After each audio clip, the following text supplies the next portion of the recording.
কেমনে ভুলিব আমি বাঁচি না তারে ছাড়া, আমি ফুল বন্ধু ফুলের ভ্রমরা।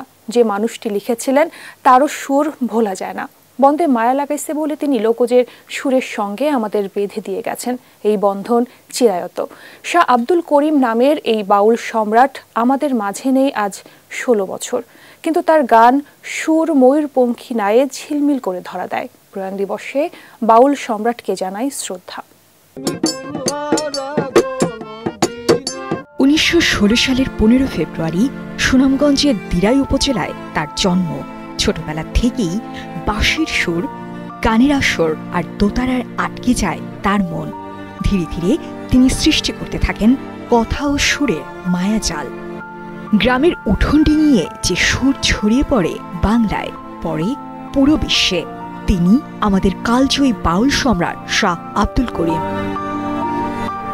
তবে তার সুরের পথ চলা সহজ ছিল না।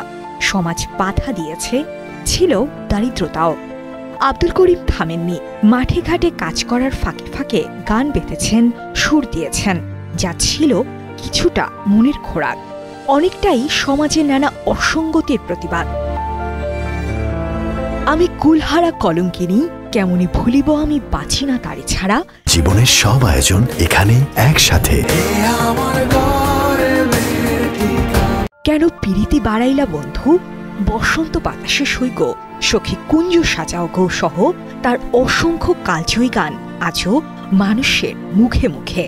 শাহ আব্দুল করিম 5 শতাধিক গান লিখেছেন এবং সুরারোপ করেছেন বলে জানা যায়। জীবনের শেষ দিকে এসে অর্জন করেন স্বীকৃতি। 2001 সালে তার গানের ঝুলিতে যুক্ত হয় 21 পদক। তবে এই শিল্পীর কাছে প্রকৃত স্বীকৃতি ছিল মানুষের ভালোবাসা।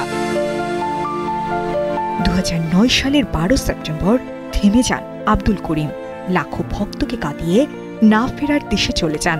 সুনামগঞ্জের নিজ গ্রামেই শায়িত হন চিরনিদ্রায়।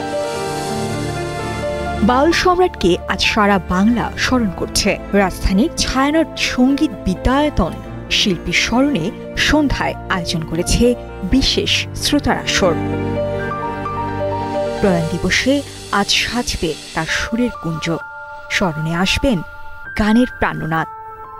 এভাবে বাউল সম্রাট বাংলায় অমর হয়ে যাবেন সুরে ও স্মৃতিতে। সাজিয়া ইসলাম, কালের কণ্ঠ।